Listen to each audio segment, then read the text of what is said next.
A mighty dollar is crucial for keeping America a powerful world leader.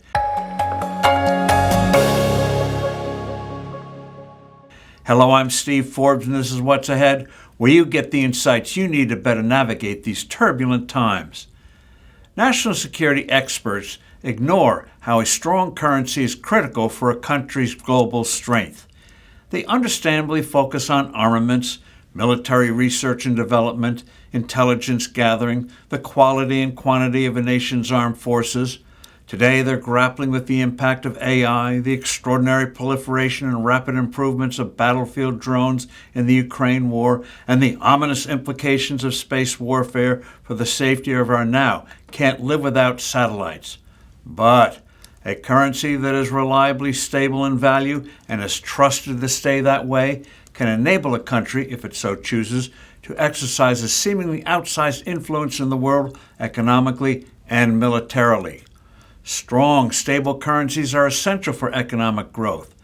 They lead to the development of domestic capital markets and financial institutions that can both fuel internal expansion and facilitate the creation of international supply chains.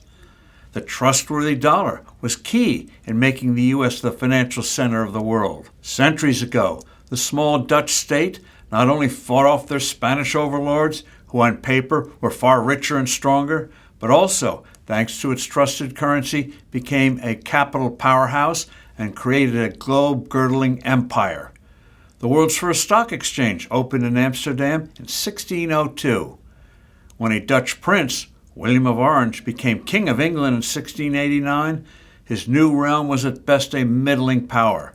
But William brought with him a Dutch sense of finance, and this attitude helped lead to the creation of the Bank of England that undergirded the British pound, which would not change in value in terms of gold for well over 2 centuries.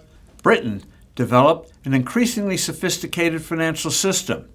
Even though this smallish island was a fraction of the size of France, its capital markets enabled it to successfully finance the global contest with Paris. France's crude financial system was a severe handicap in financing those wars. Great powers don't have feeble currencies. A particularly misbegotten idea seriously hobbled France's economy in those times: the belief that economic strength came from a government micromanaging the economy and maintaining trade surpluses. The more gold and silver you could get your hands on and hoard, the more powerful you were, went their thinking.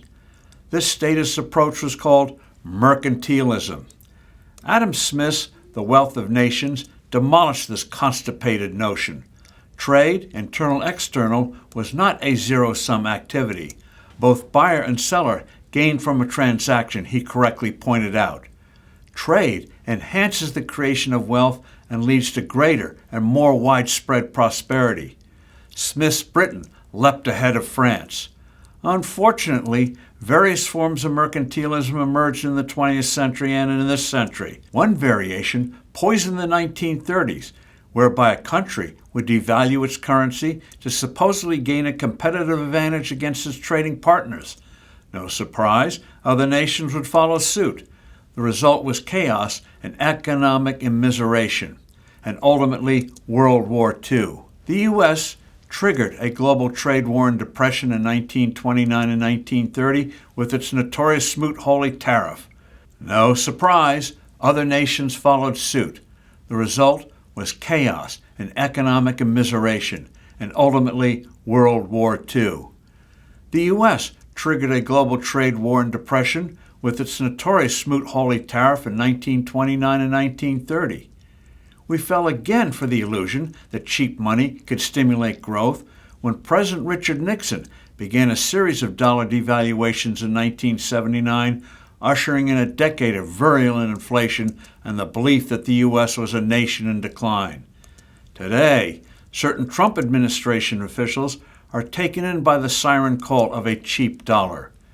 A weak dollar begets a weak country, and there's nothing great about that. I'm Steve Forbes. Thanks for listening. Do send in your comments and suggestions. I look forward to being with you soon again.